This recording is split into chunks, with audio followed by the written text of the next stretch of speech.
देखिए हर खबर यहीं पर, सब्सक्राइब कीजिए TV9 Bharatvarsh. LSE war room conclave. आपने चीन की सेना का यह फेक वीडियो देखा होगा, सोशल मीडिया पर वायरल हुआ था और दुनिया को चीन की तरफ से आंखें तरेरने की कोशिश थी। पर आज हिंदुस्तान ने चीन को रियल वीडियो दिखाया है।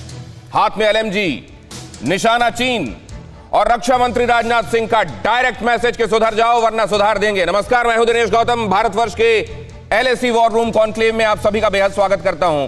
चीन को आज मिला है जवाब ये कि या तो लेह में टैंक, अपाचे, फाइटर, पैराट्रूपर्स ये जो तैनात हैं, इनके हौसले, हिम्मत और ताकत के आगे जाहिर है आप टिक नहीं सकते। आंखें तरेरने वाले चीन को आज राजनाथ सिंह ने जवाब दे दिया है, जाल बुनना बंद कर दो वरना उसी जाल में फंसाकर बीच समंदर में फेंक दिए जाओगे। आज आपको LSE का अद्भुत दृश्य दिखाएंगे, भारतीय जवानों का हिमालय जैसा जज्बा दिखाएंगे। उससे पहले इस वक्त की बड़ी खबर आपको बताता हूं, और वो बड़ी खबर आपके सामने बस कुछ ही देर में। ये रही LSE के फॉरवर्ड लोकेशन पर राजनाथ सिंह रक्षा मंत्री के सामने सेना का युद्धाभ्यास। जवानों ने टैंक के साथ किया युद्धाभ्यास, अपाचे हेलीकॉप्टर उड़ाकर जवानों ने भरा दम, लेके स्टकना में पैरा कमांडोज का प्रदर्शन। लाइन ऑफ एक्चुअल कंट्रोल में युद्धाभ्यास, और युद्धाभ्यास के दौरान वहां राजनाथ सिंह की मौजूदगी। देश के रक्षा मंत्री लाइन ऑफ एक्चुअल कंट्रोल पर।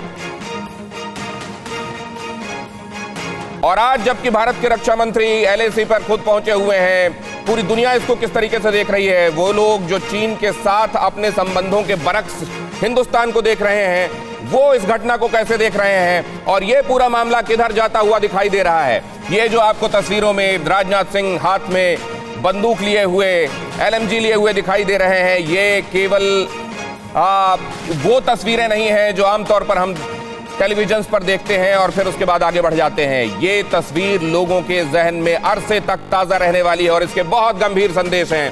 अनिल आजाद पांडे चीन से हमारे साथ जुड़ रहे हैं, पत्रकार हैं। रोहित शर्मा पत्रकार वॉशिंगटन से हमारे साथ जुड़ रहे हैं, यूनाइटेड स्टेट्स क्या सोच रहा है। रामेश्वर सिंह हैं, मॉस्को से हमारे साथ लाइव जुड़ रहे हैं, रूस इस बीच खुद को कहां पा रहा है। प्रिया लालवानी ताइवान से जुड़ रही हैं, एक्सपर्ट हैं। प्रिया बताएंगी कि ताइवान इस बीच खुद को कहां पा रहा है और हिंदुस्तान के साथ खुद को किस तरीके से देख रहा है। आदित्य राज कौल वरिष्ठ पत्रकार हमारे साथ जुड़ रहे हैं, और हमारे संवाददाता सुमित चौधरी जो लाइन ऑफ एक्चुअल कंट्रोल के इन एक एक पोस्ट्स को, एक एक दर्रे को, एक एक चप्पे को ऐसे जानते हैं जैसे अपनी हथेली। उनके पास हम चलेंगे और समझेंगे कि यहां जहां आज रक्षा मंत्री पहुंचे हैं, आप सब जानते हैं कि रक्षा मंत्री को जुलाई के पहले ही हफ्ते में वहां जाना था, लेकिन बाद में वो दौरा रीशेड्यूल हुआ और प्रधानमंत्री वहां पहुंचे। और प्रधानमंत्री ने बगैर नाम लिए जब विस्तारवाद पर हमला बोला तो चोर की दाढ़ी में तिनका हो गया। चीन सामने निकल कर आया और कहा कि हम तो विस्तारवादी नहीं हैं। आज जो किया है हिंदुस्तान ने, उसके बाद इसके असरात, इसके मायने क्या निकाले जाएंगे, वो जानने की कोशिश करते हैं। और सबसे पहले रोहित से इसकी शुरुआत करूंगा। रोहित, इसको कैसे देखा जा रहा है यूनाइटेड स्टेट्स में? खबर पहुंच गई वहां?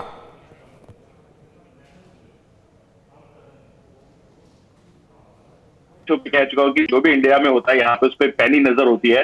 यहाँ पे खबर पहुंची है, यहाँ पे भी जो आप विजुअल्स दिखा रहे हैं टेलीविजन पे, यहाँ पे भी ये बात आई है। आई थिंक यहाँ पे सबसे इंपॉर्टेंट बात ये है जो आप थोड़ी देर पहले कह रहे थे कि सेक्रेटरी पोम्पियो की जो बात है कि जिस तरह से मैं लगातार कह रहा हूँ पिछले 3 हफ्ते से उनके हर रोज एक ना एक स्टेटमेंट आते हैं, वो बहुत इंपॉर्टेंट है क्योंकि एक तरह से एक कोल्ड वॉर का जो है आगाज हो चुका है। स्पेशली एक और चीज मैं आपको बता दूं कि विलियम बार जो यहाँ के अटॉर्नी जनरल है US के, उन्होंने कल एक बहुत बड़ा स्पीच दिया और उसमें उन्होंने बहुत इंपॉर्टेंट बात कही। उन्होंने कहा कि चाइना का जो इंटेंशन है, it is not to trade with the US but to raid the US। तो ये बहुत इंपॉर्टेंट बात है और इसके बहुत अलग अलग तरह से इम्प्लीकेशंस जो हमारे सामने आएंगे। दिनेश, रोहित, ये केवल कहने वाली बातें हैं कि will not trade with US, I mean ये ट्रेड और रेड वाली बात है, राइम है सिर्फ, या आपको इसके बियॉन्ड भी कुछ दिखाई देता है? या हम आपसे समझने की कोशिश करेंगे कि चीन वो मुल्क है जो हम सब जानते हैं जिसके साथ फ्री कुछ नहीं होता और ट्रेड तो बिल्कुल भी नहीं होता। रोहित, मैं आपके पास आऊंगा, लेकिन उससे पहले सुमित के पास जाना चाहूंगा। वो इसलिए क्योंकि इन तस्वीरों के मायने समझना बहुत जरूरी है। यह भी समझना जरूरी है कि लुपुंग वो जगह जहां पैंगोंग के करीब रक्षा मंत्री पहुंचे हैं, क्यों उन्होंने ये जगह चुनी होगी, क्यों ये वक्त चुना होगा? कुछ भी ऐसे ही नहीं होता। यूं ही नहीं चुन लिया गया होगा कि कौन सा दिन होगा, यूं ही नहीं चुना गया होगा कि वक्त कौन सा होगा, यूं ही नहीं चुना गया होगा कि जगह कौन सी होगी। इसके मायने क्या है समझने के लिए सुमित के पास चलते हैं। सुमित, जरा इन तस्वीरों के और इससे जुड़ी हुई तमाम बातों के मायने समझाइए। बहुत बहुत शुक्रिया। सबसे पहले इंपॉर्टेंट बात यह कि अगर आप लगातार मेरे पीछे देख रहे हो, सबसे पहली तस्वीर दिनेश, क्योंकि आप पूरे देश को, दुनिया को ये समझा रहे थे लगातार कई दिनों से कि कहां कहां पर चीन का अग्रेशन है, लेकिन चीन को जवाब कहां से मिल रहा है, ये तस्वीरें पहली बार यहां से सीधा हम अपने दर्शकों तक पहुंचा रहे हैं। और ये आप देख रहे हो कि रक्षा मंत्री के हाथ में ये पीके, आप इसे कहते हैं लाइट मशीन गन है उनके हाथ में, और ये हाथ में लेना मैसेज है खास तौर पर दुनिया में हर उस मुल्क के लिए जो हमारी देश की सीमाओं की तरफ देखता है। और अगर आप देख रहे हो कि रक्षा मंत्री ने ये लिया हाथ में, और साफ तौर पे रक्षा मंत्री आज जब इस लोकेशन पे पहुंचे, और सबसे इंपॉर्टेंट बात ये कि 14-15 हजार फीट की ऊंचाई पर, और ये इंपॉर्टेंट है कि 14-15 हजार फुट की ऊंचाई पर लगातार पहुंचने के बाद वो ये मैसेज देना चाहते हैं खासतौर पे चीन को कि अगर आप हमारे देश की सीमाओं पर कोई भी नजर डालेंगे तो हमारे देश का हर शख्स, चाहे वो टॉप लीडरशिप हो, चाहे हमारे जवान हो, हर शख्स आपकी हमारी सीमाओं की रक्षा करने के लिए इस तरीके से खड़ा होगा।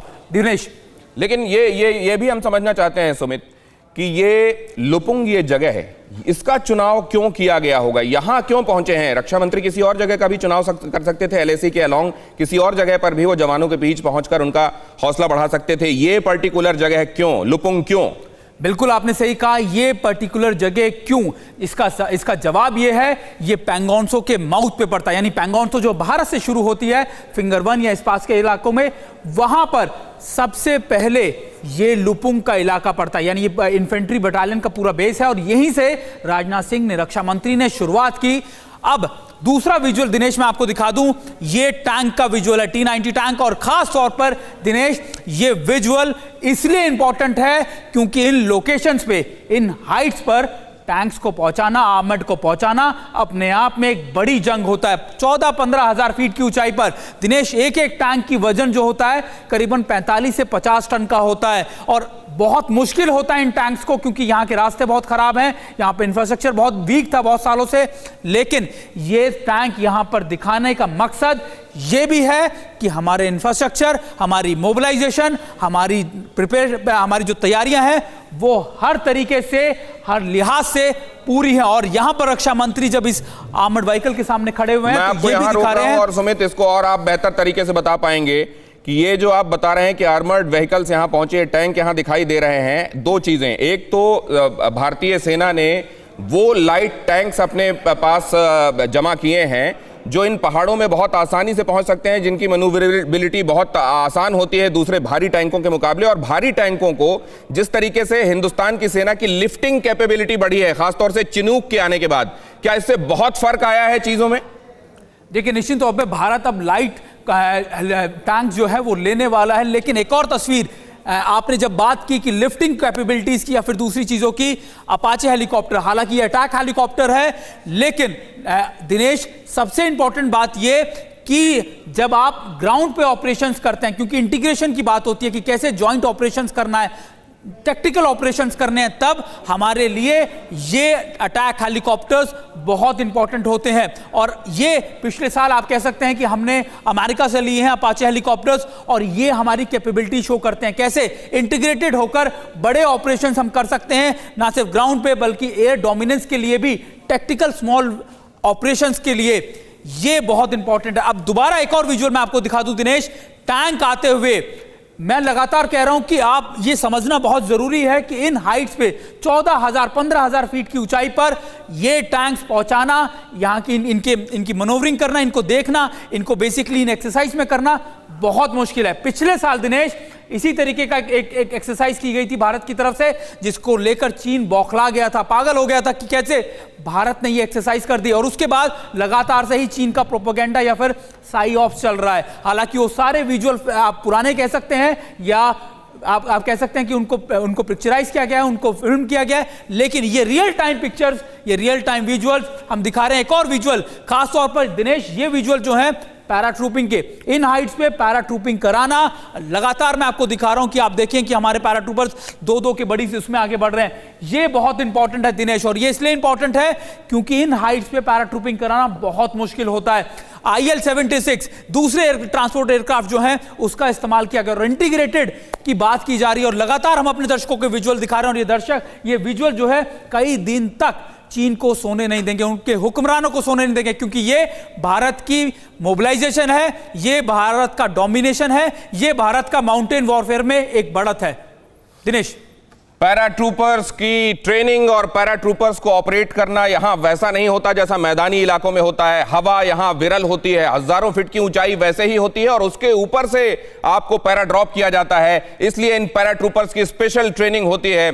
और हमारे संवाददाता सुमित चौधरी, जो कि डिफेंस एक्सपर्ट भी हैं, उन्होंने आपको यह बहुत अच्छे से समझाया कि हमारे पास क्या साजो सामान है, उसकी क्या अहमियत है, और सबसे बड़ी बात, वो हौसला कहां से लाओगे जो हिंदुस्तान के पास है, वो हिमालय जैसा हौसला। लेकिन अब मैं अपने बाकी मेहमानों का रुख करना चाहूंगा। सबसे पहले चलूंगा अनिल आजाद पांडे साहब के पास। अब अनिल आजाद पांडे साहब, पूरी दुनिया चीन को विलेन तस्वुर कर रही है, चीन को इससे कोई फर्क पड़ता नजर नहीं आ रहा है। असल में यह कहना गलत है कि चीन को फर्क पड़ता नजर नहीं आ रहा है, शी जिनपिंग को फर्क पड़ता नजर नहीं आ रहा है।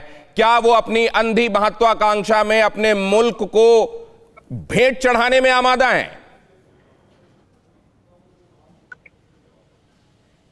देखिए दिनेश जी, बात जैसा कि आप कर रहे हैं कि भारत की ओर से पूरी रक्षा तैयारियां की जा रही हैं, और हम दूसरे देशों से भी खबरें आ रही हैं, ऑस्ट्रेलिया हो, अमेरिका हो, फिर या अभी ब्रिटेन से भी खबर आई कि उन्होंने भी जो चीन का हुआवेई की जो 5G को टेक्नोलॉजी को बैन करने की बात की है। तो तमाम देश चीन को घेरने की कोशिश में जुटे हैं, जैसा कि हम जान रहे हैं। लेकिन चीन की ओर से अपना जो तर्क है, चीन का ये मानना है, जैसा कि बार बार चीन की ओर से कहा जाता है कि हम विक्टिम हैं और हमारे साथ ये सब किया जा रहा है। लेकिन अभी आपके जो संवाददाता सुमित बता रहे थे, जिस तरह से LAC पर तैयारियां चल रही हैं, भारत की ओर से ये सब किया जा रहा है, तो एक तरह से रणनीतिक लिहाज से भारत खुद को मजबूत करना चाहता है, और एक तरह से जो कि चीन के साथ अगर कभी युद्ध हो या इस तरह की घटनाएं हो तो चीन इसको लेकर सतर्क रहे। लेकिन दोनों देश जहां तक पिछले दिनों से मामले सामने आ रहे हैं, तो लगता है कि युद्ध नहीं चाहते हैं और सैन्य स्तर की वार्ता भी जारी है। मैं अनिल आजाद पांडे साहब, मैं आगे आपके पास आऊंगा तो ये समझूंगा कि चीन के अंदर वहां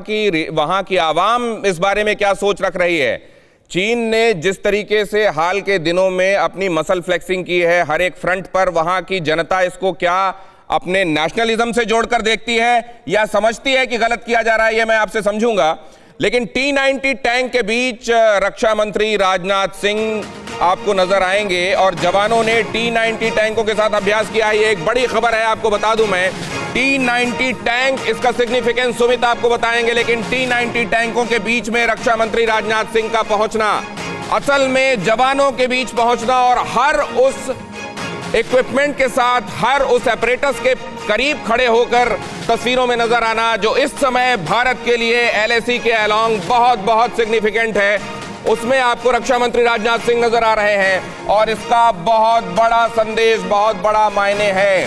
असल में फेज 2 की बातें जब चल रही हैं डिसएंगेजमेंट की, चीन की तरफ से डेप्सोंग में और पैंगोंग में ढिठाई देखने को मिल रही है। वो रिजिड है वहां से डिसएंगेजमेंट को की थिनिंग को लेकर, वहां से अपने ट्रूप्स को हटाने को लेकर वो राजी नहीं हो रहा है, और ऐसे में उसके करीब पहुंचकर इन तस्वीरों के साथ रक्षा मंत्री का नजर आना। सुमित, T-90 के साथ रक्षा मंत्री राजनाथ सिंह, मायने देखिए, मायने बहुत खास हैं और बहुत बड़े हैं। इसका मतलब साफ है कि जब रक्षा मंत्री के साथ, अगर आप देख पा रहे हो कि रक्षा मंत्री के साथ यहां पर खुद नॉर्दर्न आर्मी कमांडर है, CDS हैं, इसके अलावा और आर्मी चीफ भी मौजूद हैं, और ये विजुअल अगर आप देख रहे हो, खासतौर पे अभी आप देख रहे हैं कि खुद रक्षा मंत्री T-90 टैंक के सामने खड़े हुए, और मैं आपको दिनेश लगातार बता रहा हूं कि यहां पर इन टैंक्स को पहुंचाना, इनकी मोबिलाइजेशन करना अपने आप में चुनौती। आपको याद होगा कि जब मई के महीने के अंदर ये चीन की तरफ से सरप्राइज दिया गया था भारत को, और भारत ने ये साफ तौर पर मोबिलाइजेशन करके दिखा दिया चीन को कि हम कुछ ही दिनों में इंटीग्रेटेड, हमारी इंडियन एयरफोर्स, इंडियन आर्मी आपको चुनौती देने के लिए तैयार है। यानी ये टैंक इस बात की तस्दीक करते हैं, इस बात के बारे में बताते हैं कि कैसे हमारी फोर्सेस ने अपनी तैयारियां की हुई है। और मैं लगातार बता रहा हूं कि किस तरीके से जब ये पूरा इलाका लुपुंग का इलाका है, यानी पैंगोंगसो का जो माउथ कहा जाता है, ये वो इलाका है जहां पे बटालियन है हमारी, और यहां पर इन्फेंट्री बटालियन के इस पूरे एरिया में एक्सरसाइज करना पैंगोंगसो के पास ये भी दिखाता है कि चीन जो लगातार फिंगर 4 से रिजिस से हटने का नाम नहीं ले रहा, ये उसको दिखाने की ये एक मैसेजिंग भी है कि आप अगर चाहेंगे, अगर आप नहीं मानेंगे तो भारत की तैयारियां हर लिहाज से पूरी है। दिनेश, हमारी नेकी को हमारी कमजोरी ना समझा जाए। सुमित चौधरी हमारे संवाददाता बता रहे हैं T-90 का महत्व क्या है, और भारत ने जब ये लाइट टैंक्स ऑर्डर किए हैं जिसका जिक्र अभी वो कर रहे थे, अप्रूवल मिल चुका है, लाइट टैंक्स भी शामिल होने वाले हैं भारत की आमरी में, और वो रशिया से खरीदे जाने वाले हैं। मॉस्को चलते हैं, रामेश्वर सिंह हमारे साथ जुड़ रहे हैं। रामेश्वर सिंह साहब, हालांकि रूस के लिए बड़ा टाइट रोप वॉक होगा, एक तरफ जिसके साथ सीमाएं लगती हैं वो चीन सामने है, और एक तरफ भारत पुराना सहयोगी सामने है। क्या वो कश्मकश में खुद को पा रहा है, या वो उसको मालूम है कि वो बीच की स्थिति बड़ी आसानी से ले लेगा, या असल में वो खुद को चाइना के ज्यादा करीब पाता है?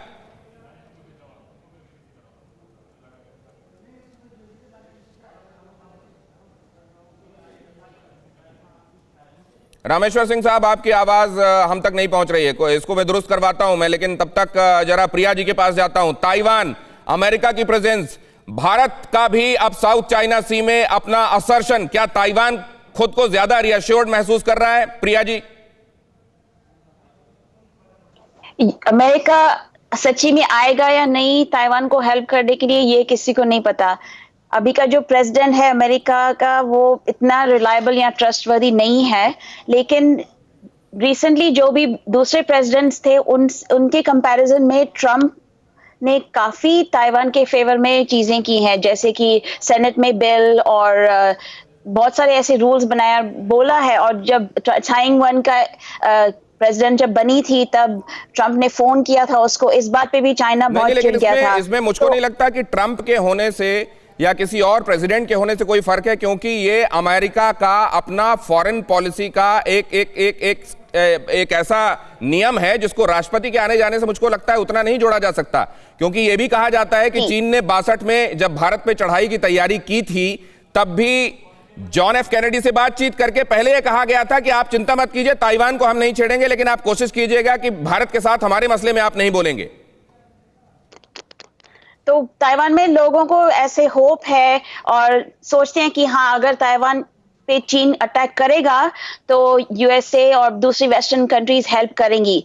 लेकिन इसके अलावा ताइवान खुद अपनी मिलिट्री को भी और ताकतमंद करना चाहता है, इसलिए हर साल ड्रिल्स करते हैं। इस बार भी जो ड्रिल्स करी हैं उसमें ये किया है कि अगर फॉरेन एनिमी के प्लेन्स अटैक करें या शिप्स से अटैक आए तो हम क्या करेंगे ताइवान को डिफेंड करने के लिए, और ये भी होता है कि दूसरी कंट्रीज भी डिफेंड करेंगे। आऊंगा फिर से आदित्य राज कौल साहब, आज की रक्षा मंत्री की एलएसी विजिट, इस पर आपकी टिप्पणी और इसके मायने।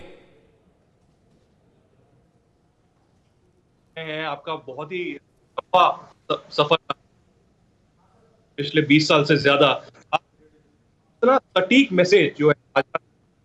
और पहले प्रधानमंत्री गए, मैं आपको पता होगा 10 दिन पहले ये विजिट होने वाली थी, लेकिन पहले प्रधानमंत्री गए, इसके बावजूद कि 14,000-15,000 फीट है वहां एक्लेमेटाइजेशन एक दिन का चाहिए होता है, लेकिन पूरे 7 घंटे की विजिट प्रधानमंत्री ने की। और आज का जो पूरी विजिट है उसके 2 मायने हैं, उसके 2 मैसेज हैं। एक, मनोबल बढ़ाना, जैसे आप कह रहे हैं कि हौसला बढ़ाना, चाहे वो आईटीबीपी हो, चाहे वो इंडियन आर्मी हो, चाहे वो इंडियन एयरफोर्स हो, जो मुस्तैदी से पिछले 1 महीने से लगे हुए हैं। दूसरी मैसेज, सटीक मैसेज चाइना को है, जो कम्युनिस्ट पार्टी ऑफ चाइना है उसको है, उसकी सेंट्रल कमिटी को है और उसके पीएलए आर्मी को है। और मैसेज ये है कि आपका प्रोपेगेंडा, आपने बहुत बड़ी बात कही है, मैं लगातार सुन रहा हूं, और चाइना के स्टेटमेंट, चाइना के खिलाफ जो स्टेटमेंट्स दिखाई दे रहे हैं अमेरिका के, उसमें भी ये बात अंडरलाइन की जाती है, सीसीपी को निशाने में रखा जाता है। क्या चाइना असल में प्रॉब्लम नहीं है, सीसीपी? और दुनिया को यह समझना होगा कि चाइना, वहां के लोग असल में प्रॉब्लम नहीं है, वो नहीं है इस तरीके से विस्तारवादी नीति के समर्थन में, लेकिन ये जो सीसीपी है और इस समय शी जिनपिंग उसके मुखिया, क्या इन लोगों का अंधा एम्बिशन चाइना को खतरे में डाल रहा है और विलेन बना रहा है? मैं आपके पास आऊंगा आदित्यराज कौल, लेकिन फिलहाल उस बात को समझने के लिए क्यों लुपुंग का दौरा किया आज रक्षा मंत्री राजनाथ सिंह ने, और क्यों वो जगह जिसका हम जिक्र कर रहे हैं वहां से खुद को हटाने के लिए चीन तैयार नहीं है, क्यों यहां वो ढीठ बना बैठा है? असल में इसका एक स्ट्रेटेजिक इंपॉर्टेंस है, आइए उसको समझते हैं। अब सुमित जरा इसको ये जितना मैं समझ, आप यहां पर होकर आए हैं, मैं इन जगहों को नक्शे में समझता हूं, इसलिए आप इसको बेहतर समझा सकते हैं। मुझे जो समझ में आता है वो ये है कि यह है पैंगोंग और यह है स्पेंगर, और पैंगोंग और स्पेंगर दोनों से निकला हुआ ये रास्ता वो उधर G219 को जोड़ रहा है। क्या यही इसका इंपॉर्टेंस है? निश्चित तौर पर, लेकिन अभी जानना जरूरी है कि इस समय कहां पर है रक्षा मंत्री। रक्षा मंत्री बिल्कुल इसके ऊपर, अगर आप देखेंगे जहां से पैंगोंग से शुरू हो रही है ये झील, ये अगर इसका एकदम मतलब वो एंड जो ये असल में कटा हुआ है, आप इसको इसका माउथ भी कह सकते हैं, इसका मुंह भी कह सकते हैं, भारत की तरफ इसका सिरा बिल्कुल निश्चित तौर पर वहां पर ये पूरा लोकेशन है। और इस लोकेशन की एक और इंपॉर्टेंट बात ये कि ये सारा का सारा नॉर्थ वेस्ट वाला इलाका है, यानी ये इलाका आप देखो, और ये इलाका प्लेन एरिया है, क्योंकि जब आपको ऐसे मैदानी इलाकों के अंदर ऑपरेशन या फिर आपको प्रैक्टिस करनी होती है, एक्सरसाइज करनी होती है बहुत। और हम क्यों दिनेश लगातार ये बात क्यों कह रहे हैं कि चीन को फिंगर 4 से उतरना पड़ेगा, वो इसलिए क्योंकि अगर वो फिंगर 4 पे यहाँ बैठा रहता है इन हाइट्स के ऊपर, तो वो इन इलाकों के साफ तौर पर देख सकता है, और ना सिर्फ इनको देख सकता है, ये है फिंगर 4, ये है वो बिल्कुल ये पेनिनसुलर, इसका ये सामने की तरफ प्रोट्रूजन है, ये है फिंगर 4। और आप ये कह रहे हैं कि अगर यहां से रिजिस से वो नहीं हटता तो हमारे लिए तकलीफ है। निश्चित। और दूसरी एक और बात, लेकिन ये खबर कि यहां से थिनिंग होनी शुरू हो गई, यहां से पीछे हटना, ये है क्या सही? ये लेकिन नीचे बैंक से, रिवर बैंक से नीचे हटा है, लेकिन हाइट्स चीन ने अभी भी नीचे। और एक और बात दिनेश, कि वो यहां पर बैठकर आपकी पूरी चुशूल की जो बॉल, जिसे आप स्ट्रैटेजिकली बहुत इंपॉर्टेंट कहते हैं, वो उसको मॉनिटर कर सकता है। और ना सिर्फ मॉनिटर कर सकता है, आपकी मोबिलाइजेशन देख सकता है, आपके इंफ्रास्ट्रक्चर काम को रोक सकता है, ये सभी कर सकता है। यही बात है कि भारत की तरफ से साफ तौर पर हिदायत है, ये आदेश है, आप कह सकते हैं कि क्लियर इंडिकेशन है कि आप रिजिस से उतरिए, आप पहाड़ियों से, उन हाइट से उतरिए। और माउंटेन वॉरफेयर के अंदर दिनेश हाइट्स बहुत ज्यादा इंपॉर्टेंट होती हैं। अगर आपने हाइट पे बढ़त बना ली, अगर आप हाइट पर जम गए तो फिर लेकिन मुझे एक बात समझाइए, ये अगर ऊपर ऊंचाई पे जमे हुए हैं और तो इनके लिए रसद, इनके लिए मटेरियल, इनके लिए डे टू डे जो चाहिए वाला सामान है वो कहां से कैसे, क्योंकि अगर आप नीचे थिनिंग कर देते हैं तो एक तरीके से उधर सप्लाई काटते हैं ना। निश्चित तौर पर देखिए, थिनिंग बीच में, यहां से थिनिंग, वो इधर से पीछे गए, हम इधर से थोड़ा सा पीछे गए। लेकिन दिनेश इंपॉर्टेंट बात यही है कि ये रिजिस का इलाका बहुत इंपॉर्टेंट है, क्योंकि इस पे अभी तक कोई नहीं था, और अगर चीन इन पर आके बैठ जाता है, क्योंकि एक बफर जोन आप इसको कह सकते हैं, कि अगर इन बफर जोन पर आके बैठ गया और यहां पर फिक्स हो गया, यानी वह अपनी परमानेंट चीजें बना ली, तो फिर बहुत दिक्कत। और यही वजह है कि भारत लगातार ये इंडिकेट कर रहा है चीन से कि बातचीत तभी होगी। लेकिन ये गया सुमित, ये यहां से जाकर, एक सेकंड आप ये देखिए, ये एक्चुअली ये वो जगह है, ये वो G219 है जो तिब्बत से जिंजियांग तक बनाई गई 1000 किलोमीटर की रोड, और ये असल में जितने उनके वॉर रिजर्व्स हैं वो उन्होंने यहां पर रखे होते हैं, और यहां से वो अपने जो उनका सामने की तरफ इधर LAC में जो चौकियां हैं वहां पहुंचाते हैं। क्या इन जगहों को वो इसलिए नहीं छोड़ रहा है, पैंगोंग स्पेंगर वाली जगह को, कि अगर वहां से हट गए तो फिर वो बनाने का और यहां तक की पूरी मशक्कत का कोई मायने नहीं रह जाए? देखिए, इसका साफ आप चीन की हर मूवमेंट को, हर चीज को उसके इकोनॉमिक चीज से जोड़ के देख लीजिए, क्योंकि जहां तक उसके आर्थिक इंटरेस्ट जुड़े होते हैं वो हर चीज इसलिए करता है। और ये जो आप बता रहे हैं G219, दरअसल उसके इंटरेस्ट भी इसी से हैं। वो चाहता नहीं है कि भारत अगर आगे आता है, अगर भारत बढ़त बनाता है, तो उसको ये डर है कि फिर भारत कभी भी चीन को कई स्ट्रेटेजिक पोजीशन पे डाउन कर सकता है। यही वजह है कि उसने चुपचाप, मैं आपको बताऊं कि खास तौर पे मई से पहले उसकी एक एक्सरसाइज चल रही थी, और एक्सरसाइज के नाम पर उसने ये सरप्राइज मोबिलाइजेशन कर दिया। और दिनेश, मुझे आप एक बात बताइए, G219 के बारे में ये कहा जाता है कि ये जब बनाया गया तो हिंदुस्तान को ये पता चला था अखबारों से, ये G219 बना लिया गया है, और फिर इसीलिए अक्साई चीन उसने हड़पा, 62 की लड़ाई हुई। लेकिन आज के दौर में जब ये एडवांसमेंट्स हो रहे थे, ये बन रहा था Pangong Spanggur along side road, Hindustan को कब कब कितनी और कैसे जानकारी मिली? देखिए, चीन लगातार यही कहता है कि वो अपनी मोबिलाइजेशन के लिए नहीं, अपनी चीजों के डेवलपमेंट के लिए या फिर अपनी मूवमेंट के लिए कर रहा है। और यही भारत ने भी कहा। भारत ने जब DSDBO बनाया ट्रैक रोड्स बनाए या कुछ भी बनाए। भारत ने बोला कि हमारे सिविलियंस को एक जगह से दूसरी जगह मूव करने के लिए इंफ्रास्ट्रक्चर बनाए जा रहे हैं, लेकिन चीन उस पर आपत्ति करता है। यानी आप तो बना सकते हैं, आप उन इलाकों के अंदर, विवादित इलाकों में सब कुछ बना रहे हैं, लेकिन जब भारत अपने इलाकों में बना रहा है जिसपे कोई विवाद नहीं है, उस पर चीन की एतराजगी या फिर चीन इस तरीके से सरप्राइज अपना वो कर सकता है, ये निश्चित तौर पर एक बड़ी नहीं, लेकिन एक चीज मैं समझना चाहता हूं सुमित, क्या ये जो कुछ, क्योंकि जब मेरी आर्मी जर्नल से, रिटायर्ड से बात होती है, आपसे कई बार बात होती है, तो ये पता चलता है कि ये जो दिखाई दे रहा है असल में इसको बड़े संदर्भ में समझने की आवश्यकता है। ये सिर्फ ये जो है, ये हमको जो लोकल महसूस होता है अपने नेचर में, ये लोकल नहीं है। इसके रिपरकशंस और इसके पीछे जो डिजाइन है ड्रैगन की, वो बहुत बड़ी है, उसको समझना पड़ेगा। और यहां पे ये कहा जा रहा है कि समंदर में उसको मालूम है कि हिंद महासागर से आने वाले रूट में, उधर मलक्का स्ट्रेट में उसको स्ट्रैंगुलेट कर सकता है, हिंदुस्तान और अमेरिका स्ट्रैंगुलेट कर सकते हैं, इसलिए वो ऑल्टरनेटिव रूट खोज रहा है। इसीलिए उसने वन बेल्ट रोड परियोजना शुरू की थी और इसीलिए वो भारत के चारों तरफ वो जाल बुन रहा है जिसको स्ट्रिंग ऑफ पर्ल्स कहते हैं। उसको समझने की कोशिश करते हैं। जरा अगली तस्वीर अगर हम लोगों को मिल जाए, अगली तस्वीर की तरफ हम जाएं, लेकिन उससे पहले एक बार रामेश्वर सिंह साहब का मैं रुख करूंगा। रामेश्वर सिंह साहब, ये रशिया जो हिंदुस्तान का पुराना दोस्त है, उसके लिए ये धर्म संकट की स्थिति है या उसको मालूम है कि उसकी चॉइसेस क्या हैं?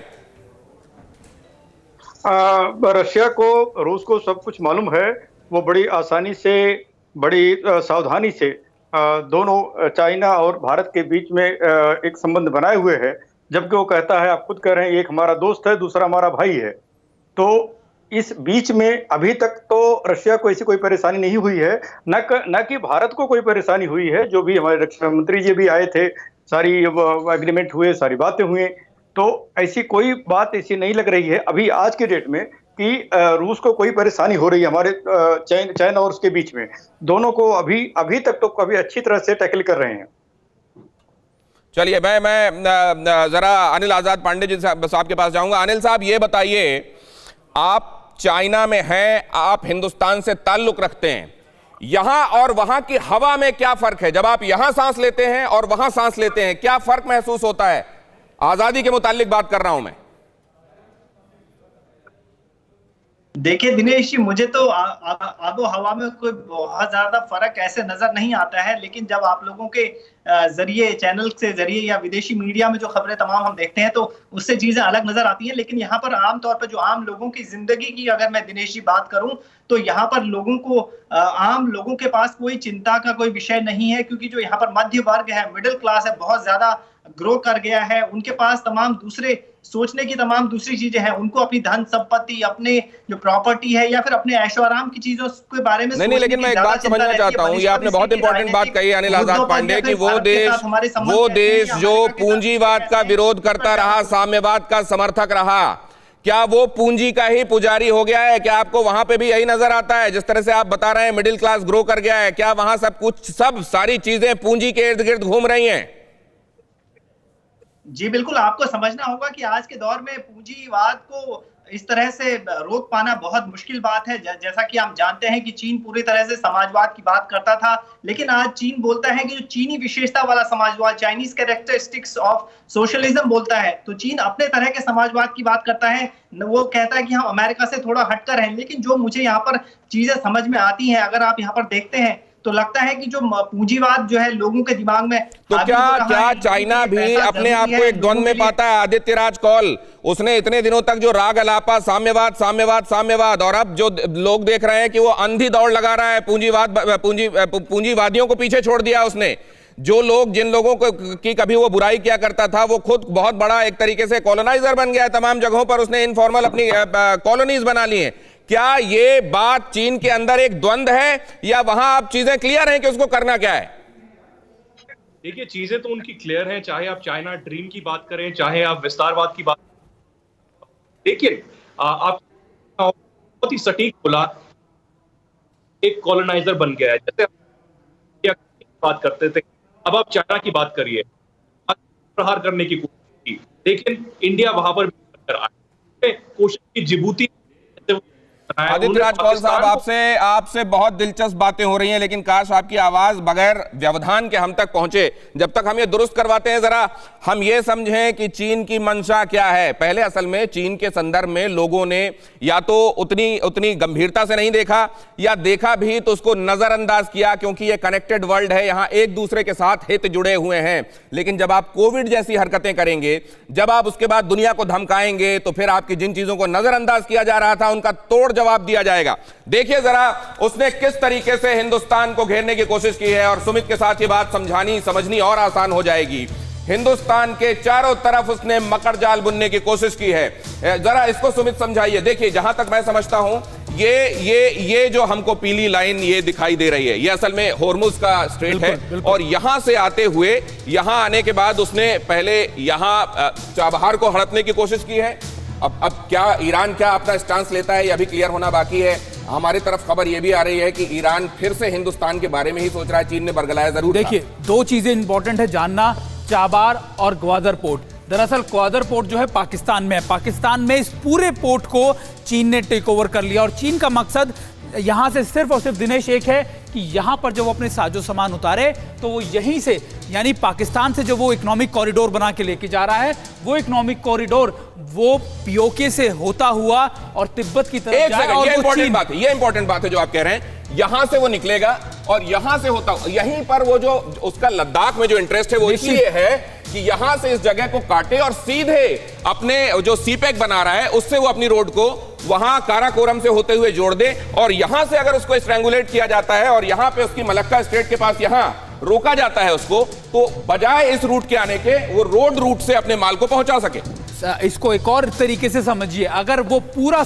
जो सामान यहां से यहां तक लेके जाता है तो उसको कितना टाइम लगेगा और कितने उसके रिसोर्सेज बर्बाद होंगे। लेकिन अगर वो यहीं से वो सामान शिप से यहां से डाउनलोड करता है और यहीं से ट्रक से और दूसरी कार्गो से लेकर सीधा चीन पहुंच जाता है, तो उसकी चीजों को पहुंचने में कितना कम वक्त लगेगा। और एक और इंपॉर्टेंट बात, ये जो सी पैक है या फिर वन रोड वन बेल्ट है, ये पाकिस्तान से होता, पीओके से होता। और अगर भारत को अगर वो उसको लगता है कि तिब्बत वाला इलाका सिर्फ और सिर्फ उसके इकोनॉमिक इंटरेस्ट का, और एक और इंपॉर्टेंट बात, 60% दिनेश 60% से ज्यादा उसके रिसोर्सेज बचेंगे अगर वो ये रूट खोल देता है ग्वादर वाला।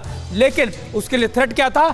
चाबार पोर्ट वो ईरान के साथ भारत डेवलप कर रहा, उसको ये लगता था कि अगर मतलब आप ये कह रहे हैं कि चीन के ग्वादर पे चाबहार का भारत का नहले पे दहला था। निश्चित तौर पर ये दो चीजों से बहुत इंपॉर्टेंट था, ना सिर्फ भारत के लिए, भारत के भी इंपोर्ट को 50-60% कम करता, टाइमिंग को कम करता 50% से ज्यादा, और दूसरा चीन की हर गतिविधि पे, चीन और पाकिस्तान की हर गतिविधि पे ग्वादर पोर्ट पे नजर रखता। यहां से ये यहां पे इसने घेरा, यहां पे इसने कब्जा करने की कोशिश की, ग्वादर कब्जाया, अभी तय नहीं है, स्थिति साफ हो जाएगी।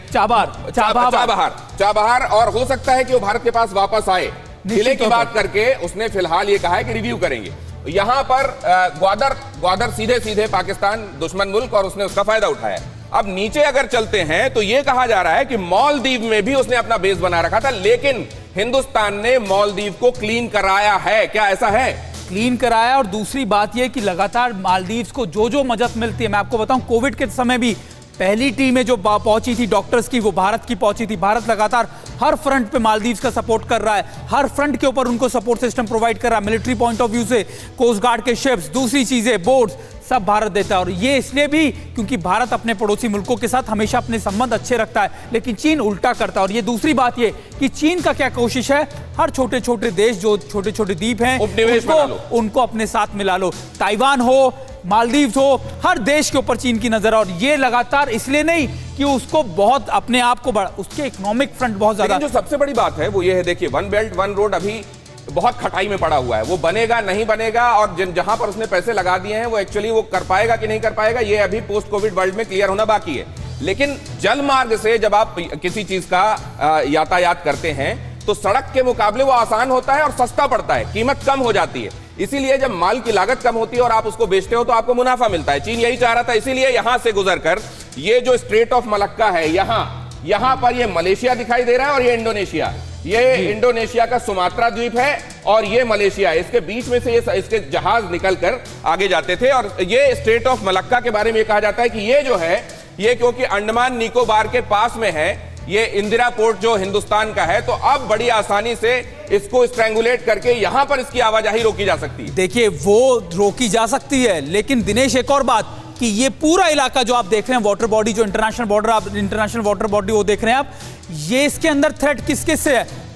भारत से सबसे पहले, अमेरिका से सबसे पहले, लेकिन जब ये रूट डेवलप हो जाएगा बॉर्डर से सीधा अंदर, इस पे तो पाकिस्तान उसके अपने आप एक डमी स्टेट है, तो उसके लिए अपना काम बहुत आसान हो जाएगा। मतलब लेह में जो चल रहा है वो इसकी डिजाइन है, वो ये षड्यंत्र है कि यहाँ ग्वादर से अपना माल लेके सीधे वो ऊपर काराकोरम को कब्जा करते हुए और अपने यहाँ जिनजियांग तक पहुंचा सके, होतन तक शायद पहुंचा सके और उसके बाद आगे जाए, ये बड़ी डिजाइन है उसकी निश्चित तौर पर। और आप जो पहले कह रहे थे कि क्या इसके हम ये छोटे लेवल पे नहीं देख सकते, ये बात यही है, छोटे लेवल पे नहीं है, ये चीजें चीन की एक लार्जर कॉन्स्पिरेसी है। चीन बड़ा कुछ हमेशा सोच, और उसकी सोच हमेशा उसके इकोनॉमिक इंटरेस्ट के साथ जुड़ी रहती है। दिनेश, चीन की सोच हमेशा माल कमाने की होती है। वो जो साम्यवादिता की दुहाई देता रहा, वो किस कदर पूंजीवादी हो चुका है, ये उसका ये बड़ा षड्यंत्र खुलासा करता है।